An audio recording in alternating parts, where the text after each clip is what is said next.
और आज भारत ने हाइपरसोनिक टेक्नोलॉजी डेमोन्स्ट्रेटर व्हीकल का परीक्षण किया है।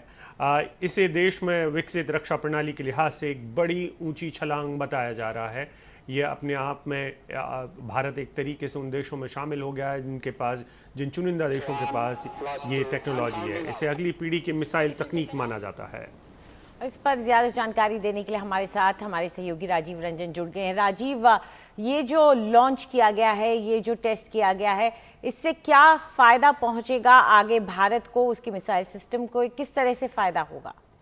देखिए, ये भारत के लिए बहुत बड़ी उपलब्धि की बात है, खासतौर पर डीआरडीओ की बात करें, जिस लेवल की व्हीकल है, आप इसको हाइपरसोनिक कर सकते हैं, यानी ध्वनि की रफ्तार से करीब 6 गुना रफ्तार इसकी तेज होगी। और कल भविष्य में अगर बात करें तो अगर हमें कोई मिसाइल छोड़ना हो या बॉम्ब या दूसरे हथियार को छोड़ना हो तो इस व्हीकल के जरिए भेजा जा सकता है। और जी बिल्कुल, बहुत बड़ी एक उपलब्धि है, अभी सभी देशों के पास नहीं है। जैसे कि इसका एक एलीट क्लब कहा जाता है जिसमें यूएस, चाइना शामिल है, रशिया भी शामिल है, और अब भारत भी अपनी तरफ से इस पूरी तकनीक का अगर इस्तेमाल करता है तो न सिर्फ मिसाइल्स की डिलीवरी के लिए बल्कि इसका इस्तेमाल सैटेलाइट डिलीवरी के लिए भी किया जा सकता है। और जैसे कि हम आपको पहले भी बता रहे थे कि ये जो स्पीड है, इसमें करीब 6 माक की स्पीड से ये व्हीकल चलता है, जो कि करीब ध्वनि की जो स्पीड होती है, साउंड ऑफ स्पीड, उसकी गति से भी तेज ये व्हीकल चलता है। और ये जो भारत है, हमारा देश जो है, वो चौथा देश है इस पूरी दुनिया में जिसने ये तकनीक विकसित की है। जाहिर सी बात है कि जो बाकी के 3 देश हैं, 3 देश हैं, वो अति विकसित देश हैं, उनके पास पहले से इस तरीके की तकनीक और साधन उपलब्ध रहे।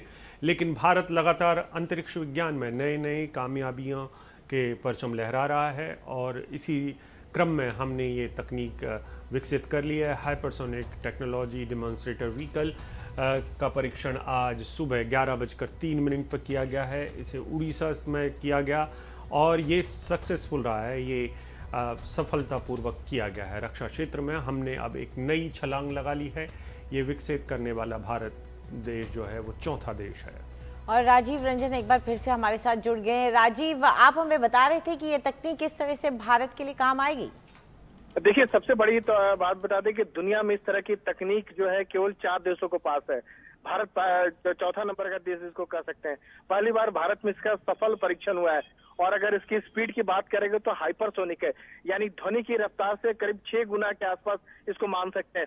और भविष्य में इसका इस्तेमाल सामरिक तौर पर हो सकता है या नागरिक तौर पर हो सकता है। कभी इस व्हीकल के जरिए अगर मिसाइल फायर करना हो, बॉम्ब फायर करना हो या कोई भी दूसरी तकनीक की बात करें, दूसरी चीजों की बात करें तो उसमें इस्तेमाल हो सकता है। एक बहुत बेहतर तकनीक है जिसका सफल परीक्षण हुआ है। बहुत कुछ इस तरह के अभी और ट्रायल होंगे, उसके बाद पक्के तौर पर कहा जा सकता है कि इसका इस्तेमाल हम जिस तरह भी करना चाहें, चाहे सामरिक इस्तेमाल करना चाहें या नागरिक इस्तेमाल करना चाहें, हम इसका इस्तेमाल कर सकते हैं। और इससे हमारी सबसे बड़ी बात है कि हमारी टेक्नोलॉजी को बहुत ज्यादा बूस्टअप मिलेगा, डीआरडीओ को बहुत ज्यादा बूस्टअप मिलेगा कि हमारी ताकत, सैन्य ताकत की बात करें, और ज्यादा बढ़ जाएगी। जी बहुत बहुत शुक्रिया इस पूरी जानकारी के लिए। राजू जानकारी दे रहे थे कि किस तरीके से भारत ने रक्षा क्षेत्र में एक नई छलांग लगाई है।